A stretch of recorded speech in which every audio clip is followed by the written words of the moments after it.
আমরা অন্যান্য রাজনৈতিক দলগুলোর প্রতি আমরা আহ্বান জানাই, গণহত্যার বিচার, শেখ হাসিনাকে দেশে ফিরিয়ে এনে ফাঁসির কাষ্ঠে ঝুলানো এবং শেখ হাসিনা সহ এই গণহত্যার যারা মাস্টারমাইন্ড ছিল তাদের প্রত্যেকের সর্বোচ্চ শাস্তি মৃত্যুদণ্ড কার্যকর করতে হবে। ভারতে শেখ হাসিনা পালিয়ে গেছেন, ওবায়দুল কাদেররা পালিয়ে গেছেন, তাদেরকে ফিরিয়ে আনা দরকার।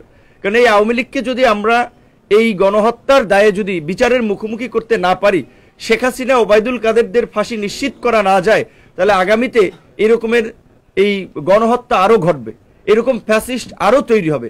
এই ঘটনার একটা শক্ত বিচার হতে হবে, অবশ্যই সেই বিচার হবে আন্তর্জাতিক মানদণ্ডে।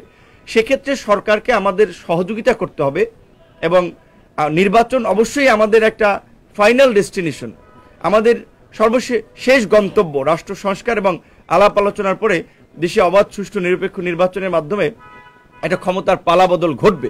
কিন্তু তার আগের যে কার্যক্রমগুলো, এই যে বিচারিক প্রক্রিয়া সম্পন্ন করা, গণহত্যার সাথে জড়িতদের বিচারের মুখোমুখি করা, দেশের থেকে গত 16 বছরে যারা অর্থ পাচার, লুটপাট করে দেশ থেকে 28 লক্ষ কোটি টাকা বাইরে পাচার করে দিয়েছে তাদের বিচার করা, যারা গুম খুন করেছে তাদের বিচার করা, এবং এই যে দলদাস প্রশাসন, আপনারা কি মনে করেন সরকার পরিবর্তন হয়েছে, প্রশাসন একেবারে ভালো হয়েছে?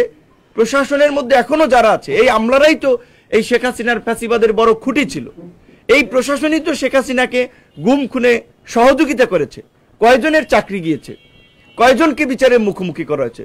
সম্পূর্ণ সেটআপটা আগের সেটআপই আছে, শুধুমাত্র গুটি কয়েক ব্যক্তির বদল হয়েছে, সিস্টেমের বদল হয় নাই।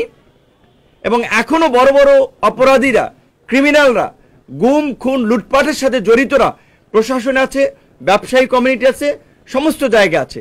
কাজে এদেরকে চিহ্নিত করে যদি বিচারের মুখোমুখি না করা হয়, তাহলে শুধুমাত্র একটা নির্বাচন হলে এই পরিস্থিতির উত্তরণ ঘটবে না।